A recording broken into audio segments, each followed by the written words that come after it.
स्वागत है आप सभी का ज्ञान गंगा में, जहां अष्टावक्र मंद मंद मुस्कुराते हैं, ओशो दिल खोल ठहाका लगाते हैं और हम बस साक्षी भाव से निहारते हैं। भाग 1, तथाकथित धर्म एक और बंधन। तुम कहते हो मैं बड़ा धार्मिक व्यक्ति हूँ, पुण्य करता हूँ, दान देता हूँ, मंदिर जाता हूँ, पर क्या तुमने कभी आंख में आंख डालकर देखा कि तुम्हारा ये धर्म, तुम्हारा ये पुण्य कहीं तुम्हारी ही अतृप्त कामनाओं का, तुम्हारी ही वासनाओं का एक नया सुनहरा जाल तो नहीं बन गया? सोचो। अष्टावक्र सीधी चोट करते हैं। वे जनक से कहते हैं, सुनो, ये जो काम है, ये जो कामना है, ये तुम्हारा शत्रु है। इसे पहचानो और इससे मुक्त हो जाओ। और ये जो अर्थ है, ये जो धन संपदा है, जिसके पीछे तुम दिन रात पागल हो, ये तो अनर्थों का, मुसीबतों का अंबार है, इससे भी जागो। और फिर अष्टावक्र जो कहते हैं वो बात बड़ी क्रांतिकारी है, बड़ी विस्फोटक। वे कहते हैं इन दोनों का, काम और अर्थ का जो मूल कारण है तुम्हारा तथाकथित धर्म, तुम्हारे पुण्य कर्म, उसे भी छोड़कर सबके प्रति, हाँ हर एक चीज के प्रति उपेक्षा का, अनादर का भाव साधो। अष्टावक्र सूत्र 91। अजीब बात, धर्म को भी छोड़ने को कह रहे हैं अष्टावक्र। हाँ, क्योंकि जब तक तुम्हारा धर्म भी कुछ पाने का साधन बना हुआ है, स्वर्ग चाहिए, अगले जन्म में सुख भोगने हैं, मोक्ष की कामना है, तब तक वो धर्म कहाँ? वो तो वासना का ही सबसे सूक्ष्म, सबसे आखिरी, सबसे खतरनाक खेल है। अष्टावक्र कहते हैं इस आखिरी धोखे से भी जागो। जब तक मुझे कुछ भी पाने की चाह है, तुम उलझे ही रहोगे। ये मैं, इसे कुछ चाहिए, यही तो सारी समस्या है, यही तो उपद्रव की जड़ है। भाग 2, जीवन एक स्वप्न, एक इंद्रजाल। और ये जो तुमने चारों तरफ इतना बड़ा पसारा इकट्ठा कर रखा है, मेरे मित्र, मेरा परिवार, मेरा धन, मेरा घर, मेरी इज्जत, मेरी प्रतिष्ठा। अष्टावक्र कहते हैं जरा आंख खोलकर देखो तो सही, ये आखिर है क्या? अष्टावक्र सूत्र 92। ये सब, ये बस 3 या 5 दिन का सपना है, जैसे कोई जादूगर खेल दिखाता है, हाथ की सफाई। अभी है और अभी नहीं।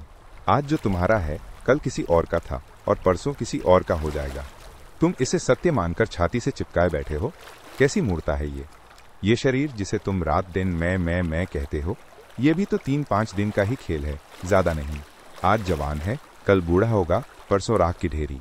और तुम इसे सजाते संवारते हो, इसी के लिए जीते हो, इसी के लिए मरते हो। इस गहरी नींद से जागो।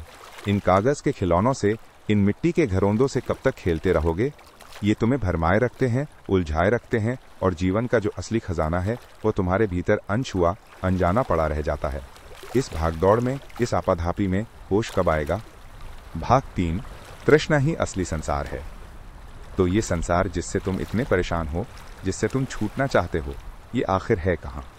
क्या ये किसी पहाड़ पर है, या किसी गुफा में, या तुम्हारे घर में, तुम्हारे बाजार में? अष्टावक्र कहते हैं नहीं, तुम गलत जगह खोज रहे हो, तुम बाहर भटक रहे हो। अष्टावक्र सूत्र 93। जहां जहां तुम्हारी तृष्णा है, जहां जहां तुम्हारी कामना की प्यास जल रही है, बस वहीं संसार है। तुम मंदिर में बैठकर भी अगर कामना कर रहे हो, प्रभु ये दे दो, वो दे दो, तो तुम घोर संसार में हो, तुम संसारी हो। और तुम दुकान पर बैठकर भी अगर भीतर से निष्काम हो, अगर तुम्हारी तृष्णा शून्य हो गई है, तो तुम सन्यासी हो। संसार कोई स्थान विशेष नहीं, संसार तुम्हारे चित्त की एक दशा है, एक अवस्था। तो क्या करें? इस तृष्णा से, इस अंतहीन प्यास से कैसे मुक्त हुआ जाए? अष्टावक्र कहते हैं प्रौढ़ वैराग्य का आश्रय लो। प्रौढ़ वैराग्य, ये बच्चों का वैराग्य नहीं है कि आज संसार छोड़ा, कल फिर लोभ जग गया, फिर भाग खड़े हुए। प्रौढ़ वैराग्य का अर्थ है जीवन के खट्टे मीठे अनुभवों से पका हुआ, सम्यक दर्शन से, गहरी समझ से जन्मा हुआ वैराग्य। जब तुम संसार की व्यर्थता को अपने ही अनुभव से जान लेते हो, किसी के कहने से नहीं, अपने ही साक्षात्कार से, तब कामनाएं ऐसी गिर जाती हैं जैसे पतझड़ में सूखे पत्ते अपने आप गिर जाते हैं, बिना किसी प्रयास के।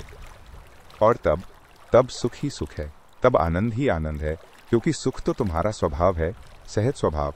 कामना ने उसे बादलों की तरह ढक रखा था। बादल हटे और सूरज प्रकट हुआ। भाग 4, तृष्णा का मिटना ही मोक्ष। तो ये जो बंधन है, ये जो गांठ पड़ गई है जीवन में, ये जो फांसी का फंदा लगा है, ये क्या है? और मोक्ष क्या है? क्या वो 7वें आसमान पर है या किसी बैकुंठ में? अष्टावक्र कहते हैं कहीं दूर नहीं, यहीं है, इसी क्षण। अष्टावक्र सूत्र 94। तृष्णा, तुम्हारी ये कामना, तुम्हारी ये अंतहीन चाह, यही बंधन है और कुछ भी नहीं।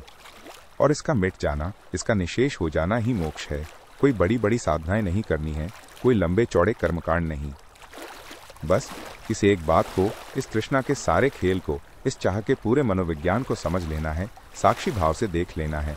और मजा ये है कि जैसे ही तुम संसार के प्रति, इस होने के प्रति जरा भी अनासक्त होते हो, भवासक्ति मात्रेण, थोड़ी सी भी आसक्ति, थोड़ा सा भी मोह हटा कि बार बार तुम्हें आत्मानुभूति और परम संतोष की झलकें मिलने लगती हैं। मोहर्मुह, वो तुम्हें पुकारने लगता है, वो तुम्हें अपने भीतर, अपनी गहराइयों में खींचने लगता है। पहले बूंद बूंद, फिर धार, और फिर तुम स्वयं ही सागर हो जाते हो। भाग 5। जागो और देखो ओशो का आह्वान। तो अष्टावक्र क्या कह रहे हैं? जनक, क्या कर रहा है तू? ये कामनाएं, ये तथाकथित धर्म और पुण्य, ये सांसारिक संबंध, ये सब मन का ही तो जाल है, मन की ही तो माया है। और इस जाल का आधार क्या है? तुम्हारी तृष्णा, तुम्हारी वासना। ओशो तुम्हें जगाते हुए कहते हैं, जागो, अपनी इस गहरी नींद से जागो, अपने इस सम्मोहन से बाहर आओ। जिस क्षण तुम अपनी इस वासना के प्रति जाग जाते हो, देखते हो इसे, बिना किसी निर्णय के, बिना किसी राग द्वेष के, बिना किसी पक्षपात के, बस साक्षी हो जाते हो इसके, उसी क्षण ये विदा हो जाती है। कोई प्रयास नहीं करना पड़ता इसे भगाने का। ये तो ऐसे भागती है जैसे दिया जलाने पर अंधेरा विलीन हो जाता है। और जब वासना नहीं तो संसार कहाँ? जब संसार नहीं तो बंधन कहाँ? और तब जो शेष रह जाता है, निर्मल निष्कलंक, वही तुम्हारा सहज स्वभाव है, वही आनंद है, वही मुक्ति है, अभी और यहीं। धन्यवाद।